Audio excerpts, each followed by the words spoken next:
Eccoci qua, 17ª puntata di A Tutto Campo, il tempo trascorre, oramai anche il mese di gennaio ci sta per abbandonare e ancora, purtroppo, lo dobbiamo dire con rammarico, non ci sono novità. Però una cosa ve la voglio dire, e questo ve lo dico perché le mie fonti personali, ecco, mi dicono e mi informano che la situazione in Casagragas sta per evolversi in maniera positiva.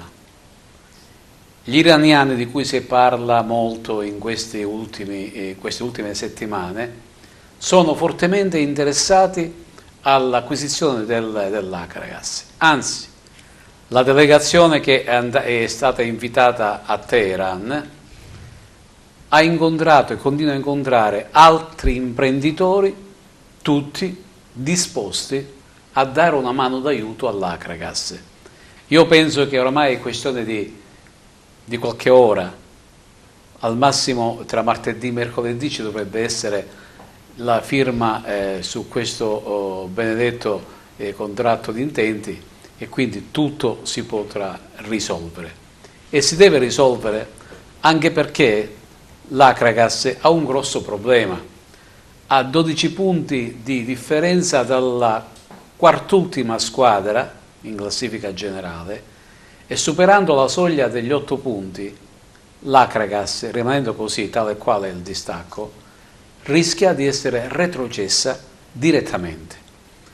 Quindi bisogna pianificare subito, bisogna dare subito mano libera a Ernesto Russello a rafforzare la squadra, perché questa squadra va rafforzata, e poi vincere il campionato significa, per l'Akragas, raggiungere quella quota che gli consentirebbe di disputare i play-out. Signore e signori, io questa sera mi avvalgo della presenza di alcuni amici, che ringrazio personalmente, grazie per essere venuti. Abbiamo il nostro Sergio Rotolo, che ringraziamo. Buonasera a tutti. È arrivato proprio fresco fresco da Sanremo, non per andare a cantare, ma per accompagnare il figlio, che è stato ceduto in prestito alla Sanremese. Grazie per la tua presenza. Grazie a voi.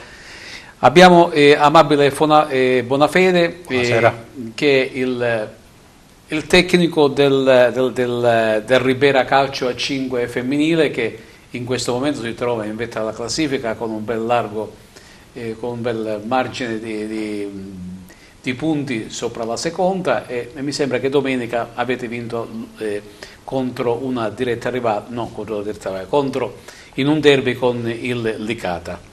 Accanto a lui c'è Miriam D'Amico, ormai Miriam la conosciamo da quando tirava i primi calci al pallone, ora si è fatta un'atleta che è molto corteggiata anche da club di categoria superiore, purtroppo si trovano tutti fuori e ben lontani da casa. E quindi poi concludiamo con la presenza di Giancarlo La Greca. Buonasera a tutti. Lo conosceranno per fama, perché lui è stato ed è, secondo me ancora continua ad esserlo, un campione mezzofontista, arriva da Ravanusa, ed è anche per questo che noi lo ringraziamo, ma fa parte di un direttivo regionale, che poi lui ci dirà di che cosa si tratta. Allora, dell'Akragas abbiamo accennato e volutamente ci vogliamo fermare perché la situazione va evolutiva, però le voci, lo vogliamo nuovamente ribadire, sono positive e ci inducono a essere ottimisti. Abbiamo aspettato tanto, aspettiamo altri 1 o 2 giorni al massimo e sapremo come andrà a finire. Sergio, oltre tu a essere il papà di un campione, perché io reputo un campione il nostro Riccardo, tu sei stato presidente, allenatore e dirigente, sei stato tutto per una squadra dell'Interland Agrigentina, la nuova Villa Seta. Bei ricordi che oramai tu hai messo un po' da parte per seguire i figli, no?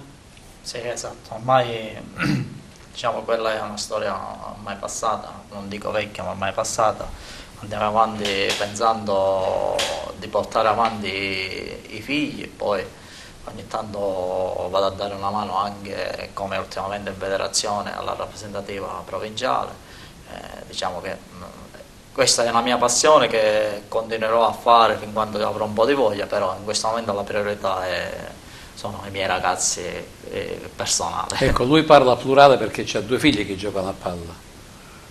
Riccardo, che si trova con la Sanremese, e poi c'è un altro figlio che è più piccolo, che si trova con la scuola calcio di Giovanni Sorce, Gerofalce, però quello è ancora, si vuole solo divertire in questo momento perché è piccolino ed è giusto che così che non si diano troppi pesi in questa fascia di età, perché Enrico ha solo 9 anni e quindi non è giusto neanche inculcargli altre cose, lui deve solo divertirsi e basta.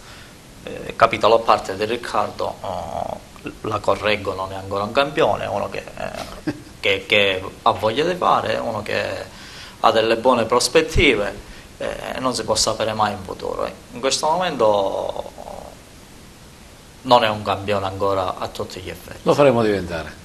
Amabile, invece tu sei un precursore del calcio a 5 femminile, perché proprio da Ribera è partito l'input, forse qualche volta magari anche da Sciacca, se non ricordo male. C'è stata una parentesi. Sì, diciamo che nel 92 si è fatta la prima squadra a Ribera, allora eravamo l'unica squadra in provincia di Agrigento, poi su questa onda sono nate tantissime associazioni, ma anche ora diciamo che il movimento è abbastanza in crescita. Se si pensa che in questo torneo che stiamo affrontando a livello provinciale ci sono ben 6 squadre e altre 3 squadre partecipano a un campionato WISPI a livello regionale, quindi si capisce che già 9 squadre in provincia di Agrigento significa che il movimento è attivo e in pieno fermento. Le ragazze si stanno evolvendo, prima erano un po' staccate o forse preferivano altre discipline, invece il calcio è uno sport che sta attirando parecchio il sesso. Sì, diciamo che negli ultimi anni si sta molto pubblicizzando il calcio femminile, si vede anche ai livelli di Serie A, dove anche la Juventus si sta investendo tantissimo nel calcio femminile e tutte le squadre professionistiche hanno la propria squadra di calcio femminile. Poi tu sai benissimo che per fare attività con le ragazze, soprattutto nel calcio, devono essere predisposte e devono trovare anche degli ottimi tecnici che portano avanti questa disciplina, che non ha molto in comune con il calcio a 11, perché il calcio a 5 somiglia tantissimo al basket, magari il basket è giocato con i piedi, quindi sono tipologie di allenamento diverse, modo e approccio diverso, un allenamento diverso, una resistenza alla velocità più che il fondo, però diciamo che qua ad Agrigento ultimamente ci sono dei tecnici preparati come Gianfranco Bambino, Roberto Arnone, c'è Giovanni Cirillo, insomma, che curano veramente bene sia la parte atletica che la parte tattica e si vedono veramente delle squadre toste e ben messe in campo. Anche le federazioni puntano moltissimo sul calcio femminile, oramai è uscita allo scoperto, no? Sì, se noi pensiamo che dopo tanti anni si è riuscito ad Agrigento a fare... stiamo seguendo alcune immagini delle ragazze che stanno giocando. Sì, dico, dopo tanti anni si è riuscito ad Agrigento a fare un proprio campionato provinciale. Almeno io da 20 anni non mi ricordo mai che si era fatto un campionato provinciale. Era una cosa, una consuetudine più degli enti di promozione sportiva e l'unico torneo che c'erano, almeno ai tempi d'oro, quando noi come Ribera ce l'avevamo campioni regionali o andavamo a fare i playoff per l'assegnazione dello scudetto, c'era solo un girone unico regionale che ci faceva spaziare da Agrigento a Messina, a Catania, a Palermo, insomma erano trasferte veramente difficili, però è un livello diverso, un livello dove si vedevano giocatori che veramente facevano del professionismo. Ma prima era anche peggio, no Miriam? Miriam insieme ad Estere Carlisi, ecco, erano costrette, ecco, tra virgolette, a giocare con i maschietti per formare una squadra, perché non tutte le ragazze erano disposte a dare un calcio ad un pallone. Esatto, infatti, sarà che magari ai tempi ero chiusa nel calcio maschile, comunque con il presidente Fragapane dell'Invicta a Magione, ma non ho mai visto un interesse verso il calcio femminile, infatti fino ai 14 anni sono rimasta con l'Invicta. Mi fa molto piacere ora vedere anche il livello delle squadre, il livello tecnico, anche tattico, l'impegno anche delle squadre, la voglia di fare anche trasferte lontane nella regione per disputare anche campionati belli e competitivi. quindi è un piacere comunque per me. Come si stanno comportando le altre province? Le altre province come si stanno comportando? Ma nelle altre province diciamo che ci sono province dove la cultura del calcio a 5 femminile o nel calcio femminile in generale è più sviluppato, tipo Palermo e Ragusa, e quindi già iniziano a fare squadre di un certo livello, e nel calcio a 5 adesso c'è l'elite, però bisogna capire che noi siamo la provincia di Agrigento, una provincia piccolina. Palermo sicuramente intanto si attinge di un bacino di utenza diverso, e poi magari la fortuna di tutte le squadre femminili, indipendentemente dal tecnico, dell'organizzazione, è avere ragazze brave. E per avere ragazze brave, io ne ho due qua, Miriam ed Esther, ma perché provengono dal calcio a 5 e dal calcio maschile, provengono da una scuola calcio sana come quella dell'Invicta.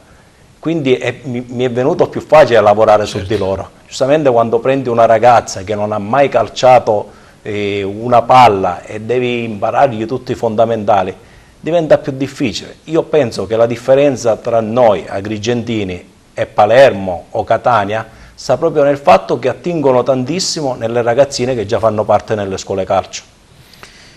Giancarlo La Greca, noi però abbiamo parlato di sport di insieme, di squadra. Nella tua specialità in questo caso si tratta invece di uno sport quasi single, per single, non esiste un lavoro di squadra, o mi sbaglio? Diciamo al 90% è singolare, vale a dire che nel calcio se sei in giornata no, c'è il compagno di squadra che chiude o pianifica quello che non vuoi tu. Nell'atletica quello che c'hai e quello che ci metti ti ritrovi, quindi non si vive di rendita altrui, ma soprattutto l'altro risvolto della medaglia è che le soddisfazioni sono personali, sono molto più belle e gratificanti di una soddisfazione di squadra. Come il calcio, come il calcio a 5, come il calcio a 11, come tutte le discipline di questo mondo, ci sono gli allenamenti, ma per potersi allenare in una certa maniera ci vogliono anche le strutture. In questo caso, per quanto riguarda invece il mezzofondo, la velocità, noi sappiamo per esempio di una nostra campionessa regionale agrigentina che è costretta ad allenarsi in campi fuori dalla provincia perché mancano le strutture. Sì, per voi magari sarà più facile perché anche una strada per voi va bene, o no? Sì, assolutamente, però bisogna contraddistinguere l'atletica fatta a livello agonistico, dove sì, la struttura è fondamentale, e l'atletica, come il 99% di chi la pratica nel territorio, è a livello amatoriale, e qui basta una strada, basta un campetto. Diciamo, io mi trovo a Ravanusa in un'isola felice, sempre dico, perché noi sin dagli anni 80 abbiamo uno stadio munito di pista e bene o male è sempre un punto di riferimento. Ora ultimamente è stata anche creata una struttura, una palestra outdoor unica nel centro-sud, la prima nel centro-sud, è una palestra all'aperto per grandi ed è sempre un punto di riferimento. Ma per chi fa l'atletica a livello agonistico, vale a dire se uno vuol far fare ai giovani il salto di qualità quando fanno poi 16-17 anni, la cosa viene difficilissima. Sicuramente. Sergio, iniziare a insegnare calcio ai bambini non è una cosa semplice, o mi sbaglio? No, con i bambini ai primi stiamo calci. parlando di 5-6 anni, è molto, molto difficile. Intanto ci vuole tanta pazienza da parte dell'istruttore che va a istruire, perché a quell'età là non è che gli puoi insegnare la tattica, gli deve insegnare il gioco. Il divertimento. Il divertimento è fondamentale quello, e naturalmente ci sono dei metodi che sono appositi per andare a insegnare ai piccoli così. Io dico che è un po' più semplice con i grandi, perché con i grandi poi ti vai anche a confrontare ma con i piccoli l'obiettivo primario è inizialmente farli solo divertire. Io dico che fino a 10-11 anni bisogna lasciarli un po' al gioco, naturalmente pian piano vai mettendo anche una lezione di tattica o di tecnica, più che tattica, meglio di tecnica, perché gli vai a insegnare anche i fondamentali per poter anche stare in mezzo al campo, il controllo della palla e tutte queste cose qua. Mentre con i grandi poi passi a un livello superiore. Quindi un gioco di squadra è ben diverso. Io penso che la stessa cosa avvenga anche nel calcio a 5, sia maschile che femminile. Non penso che cambiano le regole. Sì, mancano le attitudini al gioco, sono diverse perché come spiegavo prima nel calcio a 5 tu in una partita di calcio a 5 tocchi la palla ripetute volte, in una partita di calcio a 11 se sei posizionato in una zona del campo dove non si svolge il gioco puoi restare anche inoperoso. Però, infatti si parla di gioco senza palla, per esempio. Sì, molto gioco infatti senza palla, ma proprio il nostro progetto nasce proprio anche per questo. Infatti se tu ricordi lo scorso anno la squadra era sciacca, mentre quest'anno si è voluta portare a Ribera grazie all'aiuto e soprattutto al sostegno del nuovo presidente che si chiama Armando Pellitteri, che è una bravissima persona che ha trovato degli sponsor, sta portando questo progetto a Ribera proprio per iniziare a fare anche scuola calcio con le piccoline, che ci possa consentire di andare avanti negli anni, perché con le ragazze, sai, è sempre un po' particolare, si fanno fidanzati, ci sono i problemi, il fidanzato magari non vuole, anche se a dire la verità adesso i tempi sono cambiati. Mi ricordo che all'inizio dovevamo lottare anche con i genitori, perché pensare che una ragazza giocasse a calcio femminile sembrava una cosa impossibile. Da noi diciamo che lo sport principe per la ragazza è stata sempre la pallavolo. Le bambine stanno rispondendo? Sì, accettano? Sì, abbastanza bene, anche perché vedo come, riagganciandomi al discorso di poco fa, in molte scuole calcio ci sono tantissime bambine che come tu sai, fino all'età di 14 anni possono partecipare con la scuola calcio, perché con il regolamento che li fanno giocare di un anno più grande nella categoria dei più piccoli riescono a giocare fino alla categoria allievi, però subito dopo devono scegliere la squadra di calcio femminile pura dove poter andare a giocare. Tu sempre con la tua amichetta del cuore siete state sempre le uniche qui su Agrigento a partecipare ai vari campionati. Sì, infatti. Ma non ci sono state altre amiche che si sono avvicinate, magari hanno cercato, hanno tentato di inserirsi? Sì, noi ormai con la Crasoccer da 3 anni abbiamo creato un bel gruppo con mister Roberto prima, sempre con la presidenza di Gianfranco Bambino. Comunque si è creato questo gruppo solido, poi va bene, le cose si sono evolute, c'è la mister Carmelinda Giranna pure con la sua esperienza ci ha aiutato, sempre comunque ci sono le nuove nozioni per quanto riguarda la tattica, la tecnica, e quindi appunto anche le mie compagne, anche nuove ragazze che nell'ultimo anno si sono inserite nella squadra, chi magari era un po' più indietro, chi comunque presentava già una tecnica più matura, possiamo dire, non lo so, e quindi comunque la squadra si è allargata, ma anche in generale anche con il mister appunto Amabile, le squadre di Ribera la squadra di Ribera appunto ci sono le ragazze molto brave, le compagne veramente sia come persone che come appunto giocatrici, e quindi appunto è bello vedere la partecipazione di tante ragazze che si vogliono addentrare in questo sport. Prego Amabile, puoi dire diciamo che è nata una sorta di collaborazione con la Crasoccer, che svolgiamo 2 campionati diversi, noi facciamo quello federale, loro fanno uno con un ente, e ci sono alcune ragazze, tra cui c'è lei che fa parte della Crasoccer, poi c'è una ragazza mia che ci alterniamo con le ragazze, diciamo che stiamo portando un bellissimo progetto avanti, anche perché sono delle persone valide, degli allenatori preparati, come diceva Miriam, sia Carmelinda che Gianfranco sono veramente al top per questo. A Ravanusa invece, intanto tu sei anche un funzionario, mi sembra, del Paralimpico regionale, o sbaglio? Allora, ho avuto proprio in queste settimane l'onore di essere incaricato per quanto riguarda la gestione di tutto lo sport paraolimpico della provincia di Agrigento, questo in virtù della riforma che il governo ha voluto CONI, mi sembra, tra il CONI e il CIP.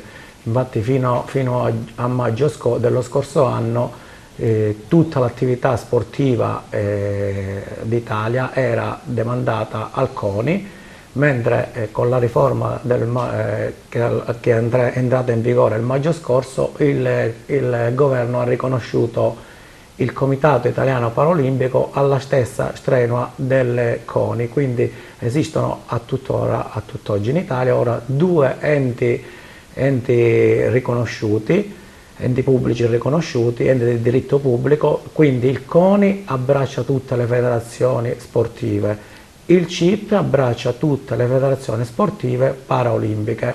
E da qui è partita la riforma del creare i comitati regionali, i comitati provinciali e non per ultimo dopodomani si chiude la riforma con l'elezione, dico già che sarà eletto Pangalli perché è candidato unico, con l'elezione di Pangalli a presidente nazionale del CIP. C'è una sede a livello provinciale oppure ancora no? Sì, noi operiamo all'interno del comitato territoriale del CONI.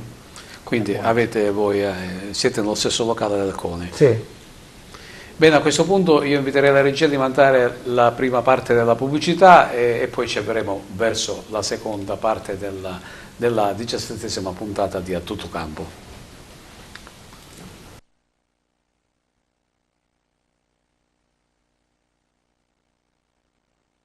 Hai un immobile da vendere? Cerchi casa? Ti serve un ufficio, un locale commerciale o cerchi un terreno? Biro Affare è l'agenzia immobiliare che fa per te, attenta alle necessità di venditori ed acquirenti. Vieni a trovarci a Favara oppure vai sul nostro sito. Troverai assistenza, competenza e cortesia e l'affare immobiliare che cercavi.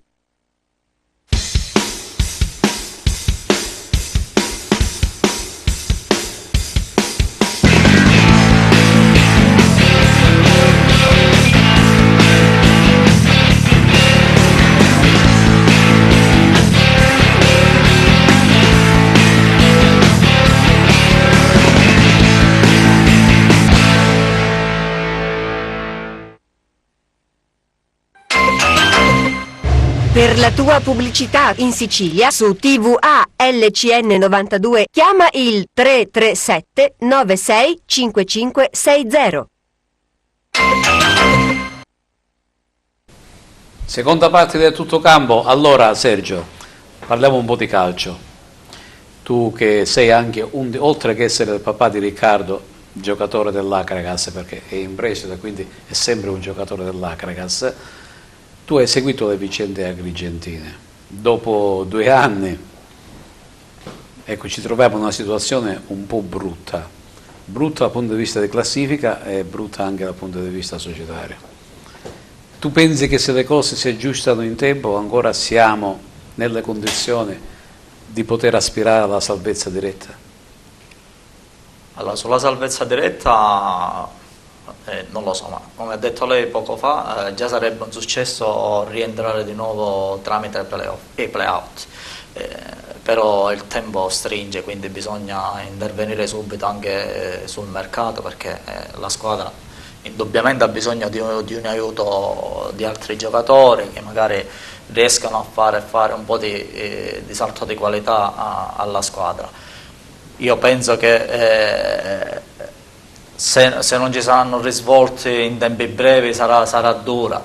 Io dico sempre che perdere questa categoria da Agrigento sarebbe uno spreco, certo, e un suicidio, perché avere per noi oggi la Serie C ad Agrigento, una squadra tra professionismi, è importante non solo per la città ma per tutto il movimento provinciale, perché tutti cerchiamo di avvicinarci poi a collaborare, mandando anche dei giovani per l'Agras. Infatti l'intera provincia, l'intera provincia si appoggia proprio sull'Agras, e ci sono parecchi giovani che si sono messi anche in evidenza, di sì, Ribera, di Sciacca, di Licata, ce n'è parecchi, perché si è cercato di lavorare dopo un primo momento di giusta, come vorrei dire, di cercare giovani un po' dappertutto, poi si è arrivato a un punto che si selezionava in maniera un po' più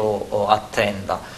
Oggi diciamo che si è arrivati anche col settore giovanile a un livello sufficientemente discreto, ma anche questo va migliorato, però ci vogliono le condizioni per migliorarlo e in questo momento non è semplice per nessuno. Ripeto, perderla oggi questa categoria sarebbe un suicidio totale. La cosa che a me fa rabbia in maniera particolare è come se Agrigento non fosse innamorata di questa società, cioè io non capisco perché nessuno cerca di fare qualcosa per aiutare questa società. Io parlo pubblico, imprenditori locali. Io non penso che ad Agrigento e provincia non ci sono imprenditori locali che possono dare un piccolo o grosso contributo per salvare questa società. Stanno venendo dall'estero. E infatti stanno venendo dall'estero, dico, ma è un ritorno d'immagine anche per le aziende se l'Agras va bene e se rimane in Lega Pro, perché alla fine è un ritorno di pubblicità, di immagine per loro e per tutta la città. Sicuramente, ma c'è un altro grosso problema, quello di ritornare obbligatoriamente a giocare in casa. Ma quello è... Io l'altro giorno ho letto un passaggio, presumo che era a firma del direttore Ernesto Rossello, che diceva che il nostro primo acquisto dovrebbe essere l'Esseneto. E io condivido totalmente in pieno, perché se noi queste partite che abbiamo giocato a Siracusa, dove dobbiamo dire sempre grazie per l'ospitalità, per tutto, le avremmo giocate ad Agrigento, sicuramente qualche punto in più l'avremmo avuto, perché così è anche difficile mentalmente per i giocatori affrontare una partita, perché non c'è la pressione neanche dei tifosi che possono applaudire o anche, perché no, fischiare al momento in cui si sbaglia. Ieri per esempio a Siracusa c'erano 56 tifosi di Monopoli, io non so quanti agrigentini c'erano sugli spalti a tifare per l'Agragas.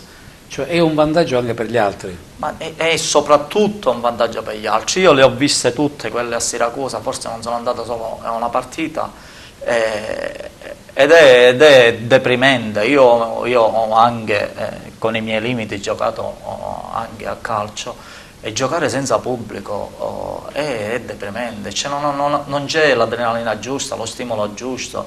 Ripeto, anche se in questo momento la squadra magari è sottotono, io secondo me anche fischi farebbero bene, Però aumentano l'adrenalina degli avversari, perché per loro è giocare fuori casa e portarsi un risultato utile è sempre io in questo caso è sempre avvantaggiata la squadra che viene da fuori, non noi che giochiamo in casa a Siracusa.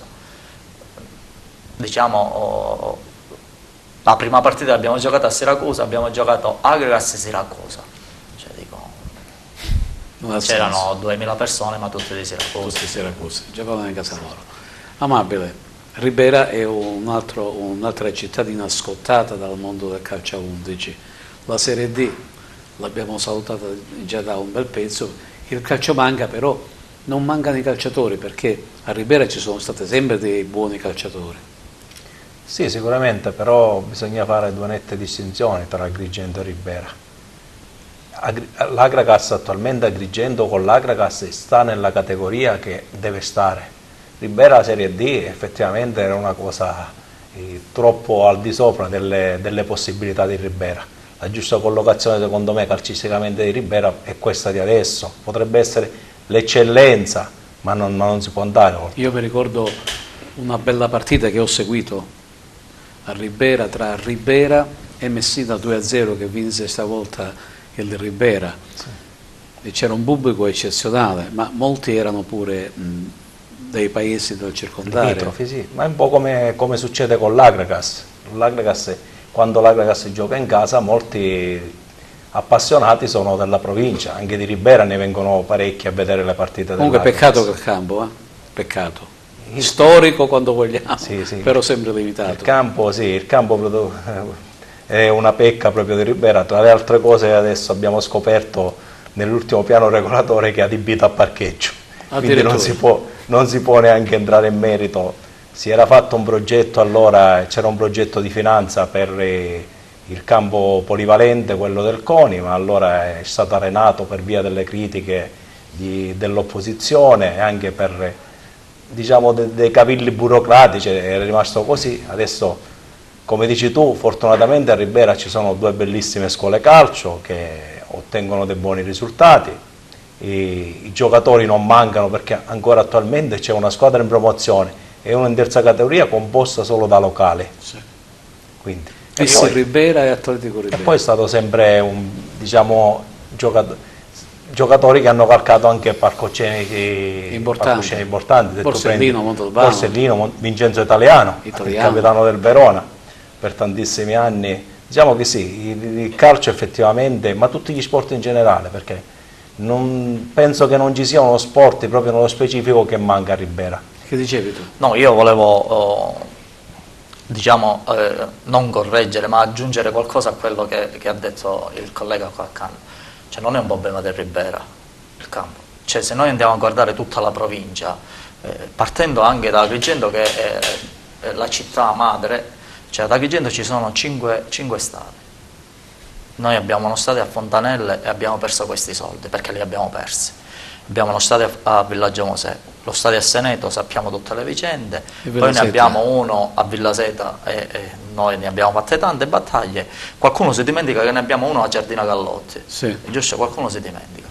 Poi se vogliamo anche allargare un pochettino le prospettive, togliendo Favara, che è discreto, ma abbiamo degli spogliatoi che sono quelli che sono. Porta Empedocle che è caduta pure la tribuna e non si riesce a giocare con gli spettatori. Real Monde, Siculiana, e se vogliamo parlare a Racalmuto giocano ma in condizioni pessime perché la società ha voluto fortemente giocare in casa. Sciacca non ne parliamo, Grotte è chiuso, non c'è più neanche l'impianto di, oltre alla squadra non c'è neanche la luce, diciamo, perché hanno tagliato pure la luce.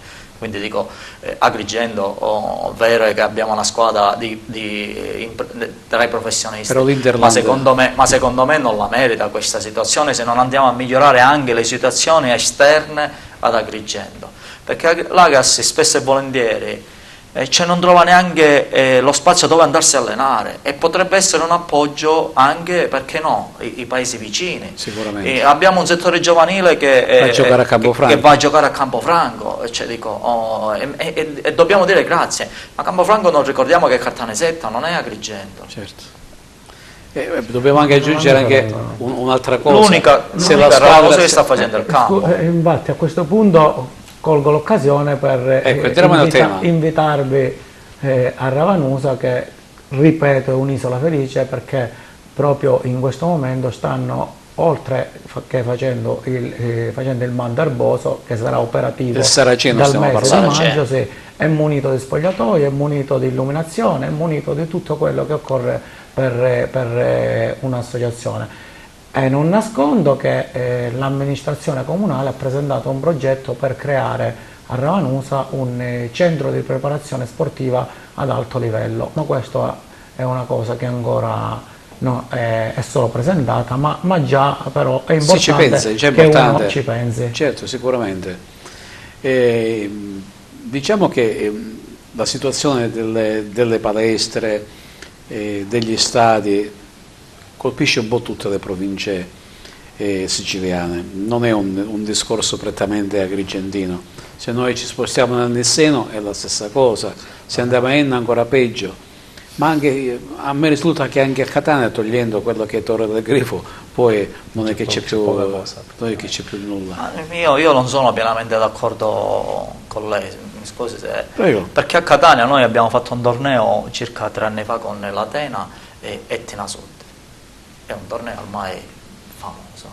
Ci abbiamo toccato dei campi che sono meravigliosi. Siamo nel privato però, penso. No, sono strutture sempre comunali. Mascalogia, tutta questa zona là dove si è svolto questo torneo. Ce ne sono dei campi meravigliosi. Noi con la rappresentativa ultimamente siamo andati sempre a Catania, in questo momento non mi ricordo il paese, ma il campo era perfetto. Era buono, dotato di spogliatoi immensi, sempre ad occhi fatti, cioè non è che dice certo, poi ci sono anche nelle altre province delle lacune, ma il grosso, il buon 60-70% è adibito bene, è costruito bene, mentre da noi non è l'80% che non si può fare attività sportiva, quindi come può crescere? Volevo anche aggiungere che a breve anche ad Aragona sarà fatto il campo in erba sintetica, dico, ma ecco, questo non è da mo' che se ne parla ma anche a Portembello si diceva che con il credito sportivo si doveva sviluppare una certa situazione. Che deve passare, ma allo stato attuale l'Empedoclina, che mi sembra prima in classifica, terza in classifica, dico gioca senza pubblico, perché ci sono le tribune che sono cadute. Il pubblico lontano che tifa, vabbè, ma come facciamo conto che si trova nell'ultimo anello dello stadio. Invece, ecco, parliamo invece di Ravanusa. Per quanto riguarda invece l'atletica, perché di atletica stiamo parlando, come sta rispondendo la gioventù? Ma assolutissimamente bene, anche se torno a ripetere che sempre dico io che diciamo, lo stimolo principale deve venire dalle scuole, perché se non ci sono le scuole che culturalmente fanno integrare i ragazzi attraverso lo sport e fanno capire attraverso le attività sportive il ruolo che ha veramente lo sport, non si va da nessuna parte.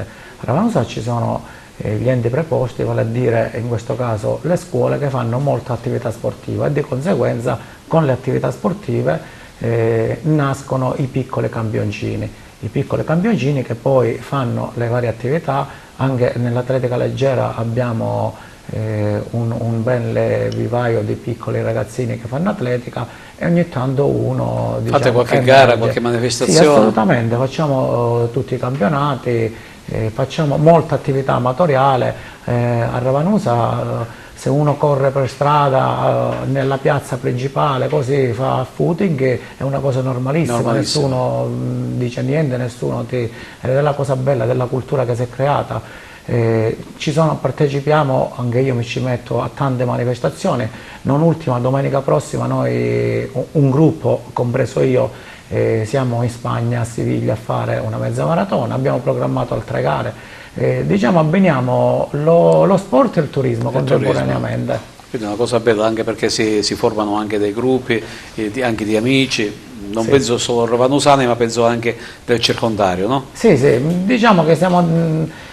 l'associazione è da tantissimo, da quasi 25 anni che esiste ed è stato sempre il punto di riferimento dell'atletica del territorio, ottenendo anche molti risultati con la vittoria di campionati italiani, con primati provinciali, con l'organizzazione di importanti iniziative sia a carattere regionale sia a carattere internazionale. Voglio ricordare il trofeo Città di Ravanusa, il trofeo internazionale, dove vede ogni anno campioni, maglie azzurre, medaglie olimpiche, atleti keniani, atleti africani che dico io sempre nel mezzo dell'estate si arricchisce proprio diventa multietnica.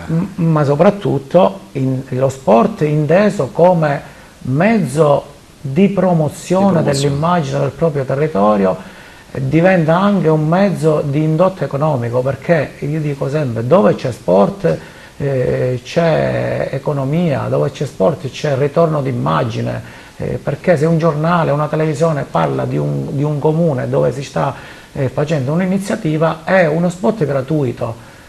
Questo lo dobbiamo far capire a chi ci amministra, che investendo sullo sport si investe in tanto, si investe soprattutto anche in salute. Dico sempre, uno sportivo piccolo di oggi al 99% non sarà un delinquente di domani. Sicuramente, è distratto dallo sport e quindi è quello che bisogna fare.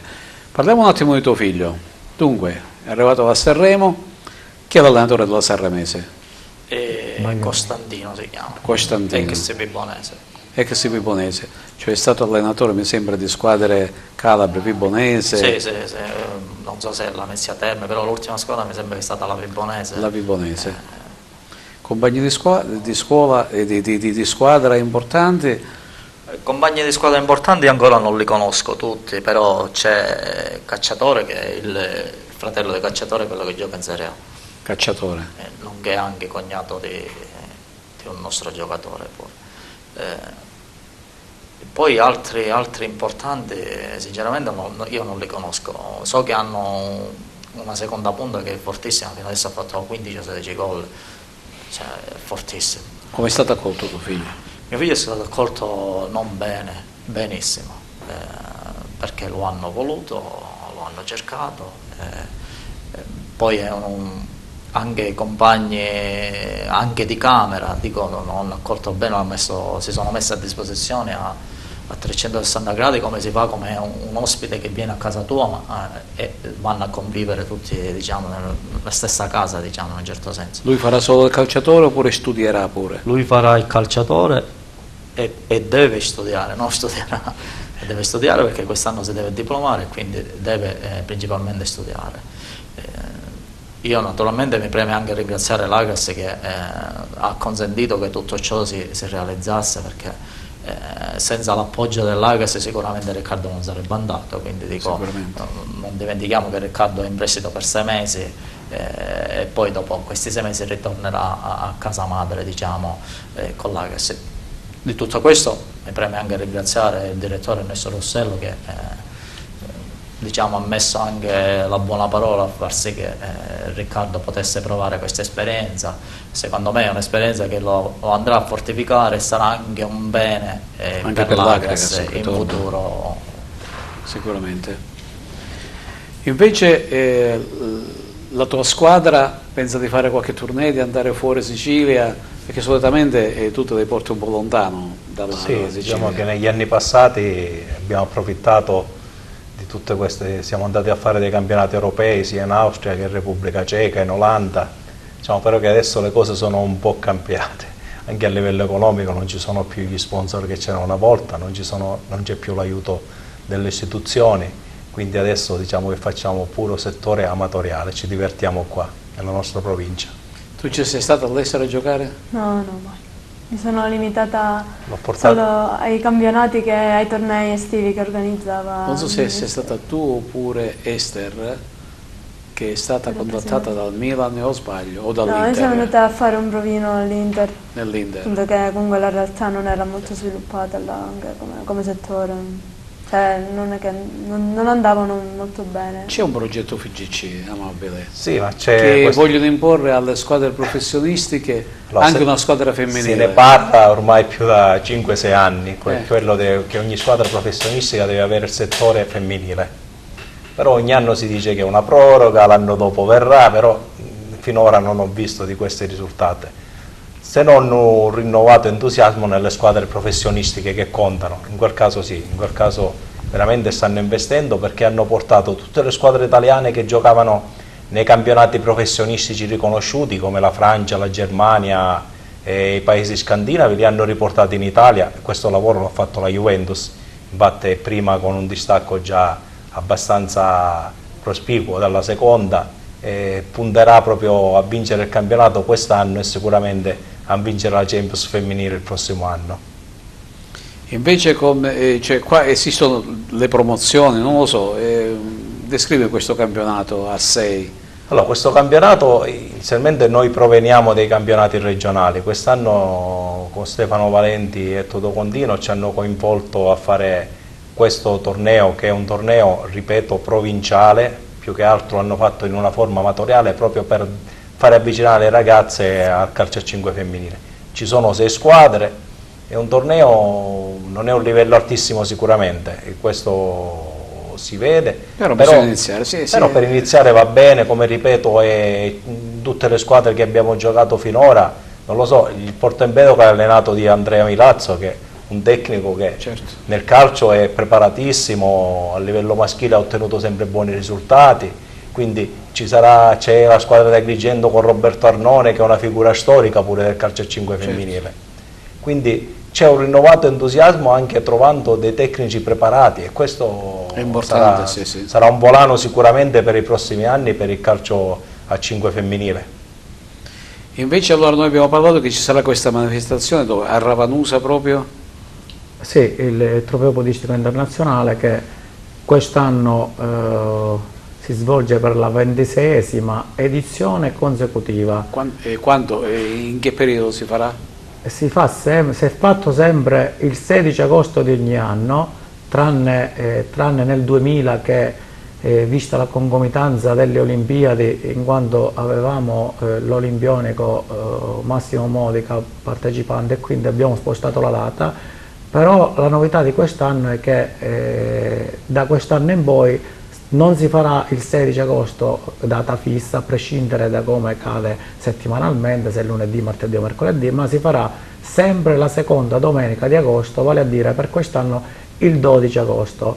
Ricordo che mantenere, oltre ad avere una manifestazione di un tasso tecnico elevatissimo, è difficile mantenerla sempre un certo livello. Però grazie a Dio, grazie a collaboratori, sponsor, enti pubblici, riusciamo sempre ad avere un alto livello di manifestazione. Quest'anno, sempre collegandomi, come avevo detto poco fa, al Paraolimpico, apriremo che prima del trofeo internazionale ci sarà una manifestazione di handbike, per capirci la bici dove corre Alex Zanardi, per far capire ai telespettatori di cosa si tratta. Quindi anche noi apriamo allo sport paraolimpico. Quindi si farà sempre a Ravanusa allora? Sì, sempre a Ravanusa il 16 agosto, almeno sempre. Noi puntiamo 4-5 nazioni presenti ormai di consueto, mettendo sempre un ospite. Si farà proprio dentro la città di Ravanusa? Sì, si svolge nel pieno centro storico, in un percorso ormai tradizionale, completamente pianeggiante, di 1000 metri, da ripetere 10 volte. Calcoliamo che il record della manifestazione sui 10 km del percorso è di un keniano che ha impiegato nel 2011, Benson Barros, 28 minuti e 14 secondi. Record. Quindi stiamo parlando di altissimi livelli. Di 10 km, sì. Quindi farla mezz'ora, corre come una macchina. Come mai velocisti non se ne vedono più? Ma perché... 100 metristi, sì, per esempio, non se ne vedono più, perché? Perché ci sono pochissime gare, sempre collegati al rapporto di pochissimi impianti, pochissime strutture. Quindi è collegato alle strutture? Sì, assolutamente. Il mezzo fondista, il fondista si può allenare benissimo su strada, anche con dei programmi in linea di massima, senza avere il tecnico sempre addosso. Un velocista invece deve avere sempre gli occhi del tecnico, perché la corsa è molto tecnica, quindi la minima postura sbagliata porta ad avere risultati perdere dei millesimi, ottimali. dei centesimi di secondo. Esatto. Molto è molto importante. influente avere un tecnico sempre che segue l'atleta nella velocità. Oltre alla mancanza di gare, bene o male nel mezzofondo ci sono le varie gare paesane, chiamiamole così, mentre non ci andiamo a trovare un 100 metri in una città, se non in dei grossi meeting oppure nei campionati italiani o nei campionati regionali. Sono pochissime le gare. Ormai ci abbiamo verso la conclusione di questa puntata, ecco, faccio un ultimo giro di domande. Io vorrei parlare di strutture. Noi da quando ci conosciamo abbiamo sempre parlato di Villa Seta e di quella struttura abbandonata, data sempre in affitto ai circhi, a qualche mercato rionale, tutto questo genere di cose. Ma ce ne stanno novità più? No, la novità non ce n'è più. L'ultima volta che io sono stato qua avevamo parlato un po' che la Miraglia aveva vinto il bando per avere il campo, poi tramite problemi di federazione la Miraglia non ha potuto più fare questa situazione, quindi allo stato attuale è decaduto, diciamo, questa convenzione che avevano con il comune, sia Villa Seta che anche il villaggio Mosè.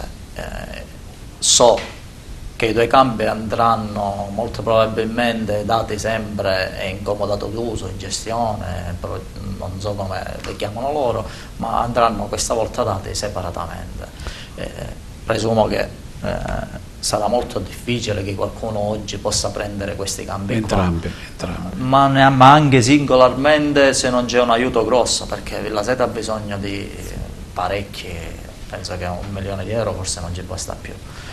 Villaggio Mosè, io sono andato in questi giorni ed è totalmente abbandonato. Non ultimo, se non vado errato, hanno fatto, non dico discarica, un centro di raccolta spazzatura. Un centro di raccolta spazzatura, dico, mi è dispiaciuto il fatto di come l'ha esposto l'assessore. Io non voglio fare polemica con l'assessore perché neanche lo conosco e quindi non voglio neanche fare polemica.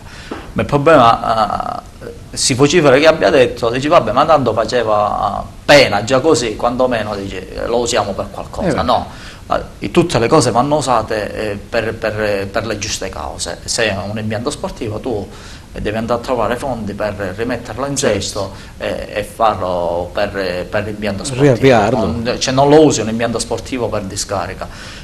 Vero è che noi agrigentini ci abbiamo messo sempre del nostro nel distruggere, perché i vandali là, soprattutto a Villa Seta e a Villaggio Mosè, diciamo che si sono tirati tutto, dalle porte sanitarie, tutto.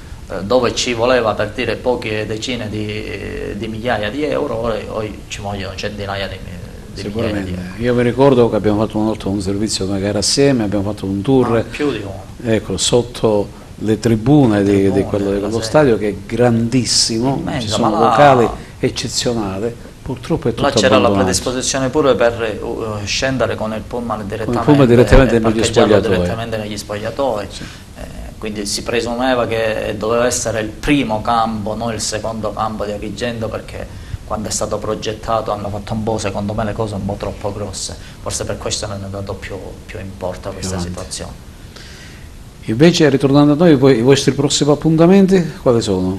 Il prossimo appuntamento noi giochiamo giovedì contro la squadra seconda in classifica, che è l'Atenea. È Dove giocate? A Ribera o qui ad Agrigento? Giochiamo qua ad Agrigento. Tra l'altro è una gara un po' insidiosa, anche perché è un'ottima squadra guidato da un tecnico esperto. E niente, poi per riallacciarci alle strutture, noi a Ribera, diciamo, le nostre strutture sono un po' datate, però l'amministrazione le ha messo sempre a disposizione delle associazioni, infatti tutte le palestre e tutte le strutture ce li hanno in mano le associazioni. Ora fra giorni inaugureremo un palazzetto dello sport, un polivalente, dove si potrà fare tanta attività, e speriamo che magari di poterlo inaugurare noi con il calcio a 5 femminile. Quando pensate di inaugurarlo? Ma dalle ultime notizie che ho avuto dall'amministrazione mi dicevano che prima del 15 marzo dovrebbe essere inaugurato. Cioè come dicevo prima, è un campetto al chiuso, quindi si potrebbe fare veramente attività tutto l'anno. Certo, 24 ore su 24 magari. Invece, nei tuoi sogni cosa ci sta, Miriam? Mi piacerebbe andare a giocare fuori, però non come solo il calcio come obiettivo, ma poi ci sarà l'università, quest'anno mi diplomo, quindi di più ci sarà questa strada, anche perché comunque cercherai di farla coincidere, il calcio magari. femminile alla fine non offre più di tanto tanto. sbocchi lavorativi o economici. Noi invece, Giancarlo, ci rivedremo qualche altra puntata. Con tanto piacere. Vediamo un po' se possiamo coinvolgere gli amici di Ravanusa, anche a livello calcio. Assolutissimamente, mi faccio portare. Una volta abbiamo avuto qui ospiti, ma una volta che abbiamo questo contatto con te, vediamo un po' di sviluppare anche questa fascia della provincia che desideriamo avere nei nostri studi. Mi riprometto di fare arrivare qualcuno del calcio Ravanusa. Benissimo. Ora abbiamo 2 realtà a Ravanusa, il calcio Ravanusa e il calcio Condi, quindi diciamo quando ci sono più società ne giova la professionalità e il mettersi. Ci sono maggiori stimoli. Esatto, stimolare a fare bene. Benissimo. Noi chiudiamo questa 17ª puntata, ma abbiamo iniziato dicendo che ci sono all'orizzonte ottime notizie per quanto riguarda l'Akragas. Le voci che ci arrivano da Teheran sono positive. Ci stanno gli imprenditori iraniani quelli che sono venuti qui ad Agrigento, se ne sono aggiunti anche altri e ben disposti a venire a investire in Agragas. Vediamo un po'. Certo che quando questa benedetta delegazione ritornerà a Agrigento qualcosa dovrà anche dirla, ma bisogna accorciare i tempi, come ha detto poco fa il nostro Sergio Rotolo, perché prima di giorno 31 bisogna rafforzare questo organico bianco-azzurro, perché vero è che ci sono 12 punti di differenza dalla quart'ultima, però si possono anche recuperare, e sai, nel mondo del calcio tutto può succedere. Bene, grazie per la cortese attenzione, saluto nuovamente Sergio Rotolo e complimenti e auguri per bocca al lupo per tuo figlio, amabile Bonafede e Miriam D'Amico e il nostro Giancarlo Agrega. Buonasera e arrivederci alla per la prossima. cortese attenzione e arrivederci alla prossima puntata, la 18ª.